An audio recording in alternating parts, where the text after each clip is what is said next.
আবারও ফিরে আসলাম আমাদের এই কবিতা, যে কবিতা গত গত সপ্তাহে আমি প্রথম পর্ব করেছি, তারই ধারাবাহিকতায় নিয়ে আসছি দ্বিতীয় পর্ব।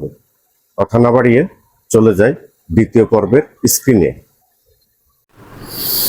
ঝর্ণার গান দ্বিতীয় পর্ব। পাখির সুর সাধনা। খেয়াল নেই,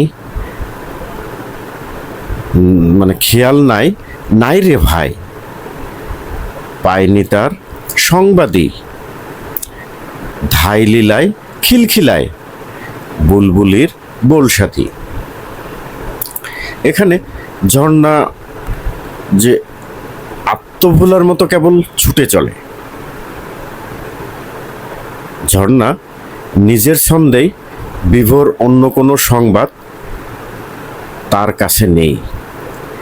সে নিজের, এখানে লীলা হবে, লীলা নৃত্য ছন্দ নিয়েই ব্যস্ত থাকে। নিজেই সে হাসি আনন্দে মত্ত, খুশিতে পাখির গান করে বুলবুলির সাথে। পাখির সুর সাধনা। বন ঝাউয়ের ঝোপ গুলায় কালো ষাঁড়ের দল চড়ে, শিং শিলায় শিলার গায়ে ডালচিনির রং ধরে। অর্থাৎ এখানে কবি বলতে চেয়েছেন যে বনে ঝাউয়ের গাছের ঝোপগুলোর পাশ দিয়ে যখন চলার সময় চড়ে বেড়ানো কালো হরিণের দল দেখে, সেগুলোকে যেন ডালচিনির রং লেগে থাকে। সেগুলোকে দেখতে দেখতে ঝর্ণা এগিয়ে যায়। ঝর্ণার দুরন্তপনা।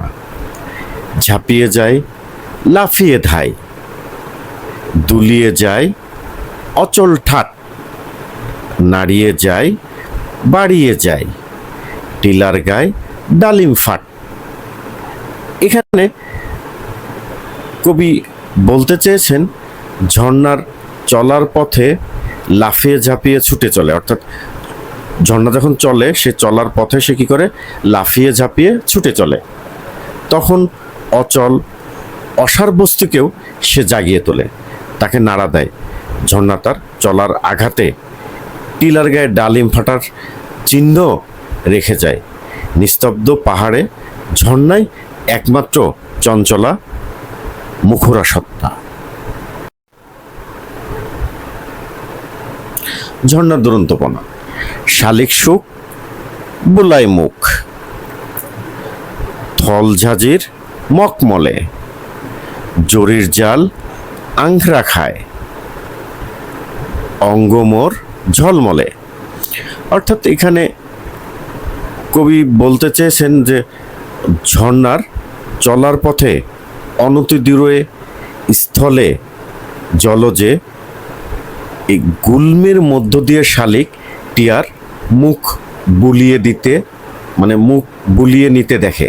অর্থাৎ শালিক টিয়ার মুখ বুলিয়ে নিতে দেখে। সেই সৌন্দর্য ঝর্ণাকে আরো প্রাণবন্ত করে তুলেছে।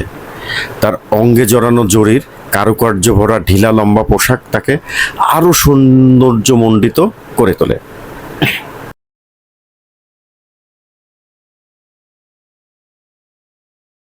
দেখতে দেখতে আমরা আজকে এই কবিতার দ্বিতীয় পর্ব সমাপ্ত করলাম।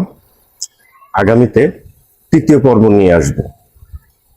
সেই অপেক্ষায় সকলকে অসংখ্য অসংখ্য ধন্যবাদ। আল্লাহ হাফেজ।